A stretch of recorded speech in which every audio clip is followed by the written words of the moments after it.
हाँ चलो देखो बच्चों, यहाँ पे हम तुम सबको नेक्स्ट में ये बताए थे कि वज्र गुणन विधि का फार्मूला, कैसे फार्मूले को ज्ञात किया जाता है। अब उसी से रिलेटेड जो है एक क्वेश्चन को हल करेंगे हम वज्र गुणन विधि से।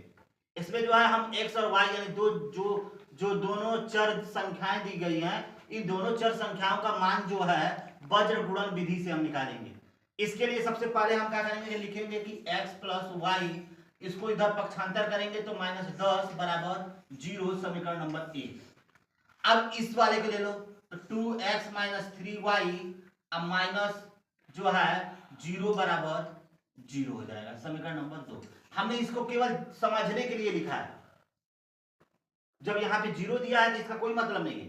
अब देखो लिखेंगे कि समीकरण 1 को ax plus by plus c बराबर 0 से तुलना करने तुलना कर दो। तो x में a से गुणा है, समीकरण 1 को करना है, x में a से गुणा है, यहाँ पे x में a से गुणा है, मतलब 1 से गुणा है, और यहाँ पे जो है यहाँ पे y में b से गुणा है और यहाँ पे y में 1 से गुणा है, और c बराबर -10 है, -10 लिख लेंगे। ठीक, अब देखो, अब लिखेंगे कि समीकरण 2, 1 को हो गया, 2 को करेंगे, 2 को a dash x plus b dash y plus c dash बराबर 0 से तुलना करने पर। बच्चे यहाँ पे तुलना करो तो यहाँ पे हो जाएगा a डैश बराबर 2, b डैश बराबर -3 और c डैश बराबर 0, c डैश बराबर 0 हो गया। तो इसमें जो है हमारा a का मान, b का मान और c का मान, a डैश b डैश और c डैश इतना निकाल लिए। अब लिखेंगे कि वज्र गुणन विधि से, वज्र गुणन विधि, वज्र गुणन विधि से x बटे में b dash c dash equal to y c dash a dash equal to 1 upon a dash b dash, इसके बीच में क्रॉस मल्टीप्लिकेशन कर दो, हो गया। यही फार्मूला आप लोग को बताया गया था। अब इसी फार्मूला के अनुसार हम इसको रखेंगे तो देखो x बटे में b की जगह पे क्या है, 1 है, 1 हो गया, b डैश -3 हो गया, इसके पास से c और c डैश, c है -10 और c डैश 0 है, तो 0 कर देंगे और क्रॉस मल्टीप्लिकेशन कर देंगे, ये हो गया।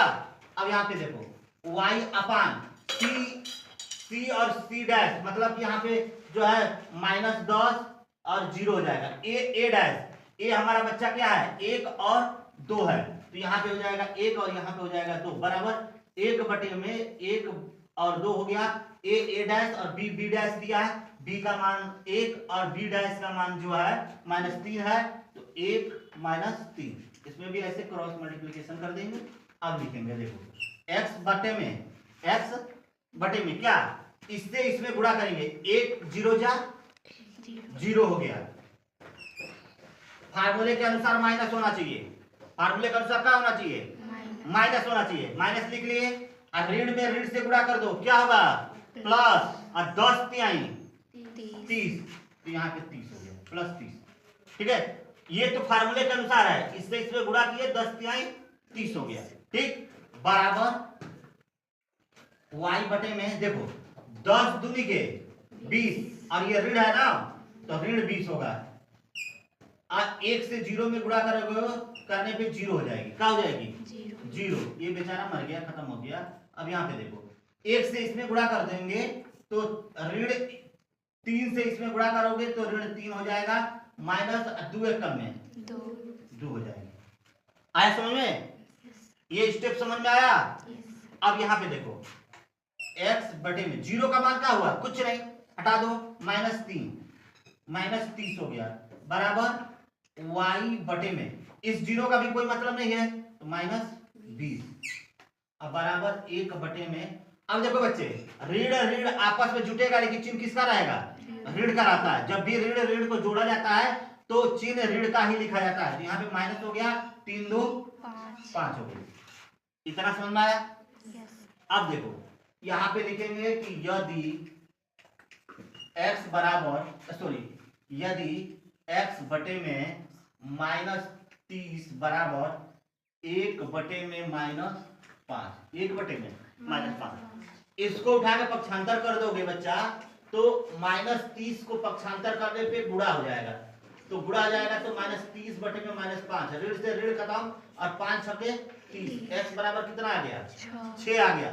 अब लिखेंगे कि y बटे में -20 बराबर 1 बटे में -5 आ गया, -5 आया। हम इसको पक्षांतर करेंगे तो 1 में गुणा हो जाएगा, तो ये हो जाएगा -20 बटे में -5। ऋण में ऋण से गुणा कर दोगे तो यहाँ पे बच्चे क्या हो जाएगा, ऋण में ऋण से गुणा करोगे तो ये ऋण कैंसिल हो जाएगा, खत्म हो जाएगा, 5 चौके 20, यानी अतः x बराबर 6 तथा y बराबर जो है 4। यही आपका जो है इस जो है वज्र गुणन विधि द्वारा जो है हल निकल गया। बहुत ज्यादा दिक्कत नहीं है, बस यही हमें बस ध्यान देना है कि क्रॉस मल्टीप्लिकेशन जब भी किया जाता है तो यहाँ पे बीच में माइनस होगी।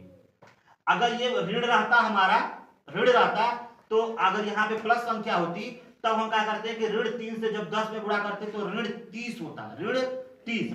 अब उस ऋण से जब इस ऋण में गुणा करते तो ये प्लस में हो जाता है, यहाँ पे प्लस 30 हो जाता है। ठीक है, बस ये चिन्ह का ही हमें बस इसमें ध्यान देना है कि चिन्ह कहीं से बदले मत। तो आप लोग को ये सवाल समझ में आया होगा, सवाल समझ में आया होगा तो जो है वीडियो को जो है सब्सक्राइब करिए और लाइक कीजिए और शेयर कीजिए।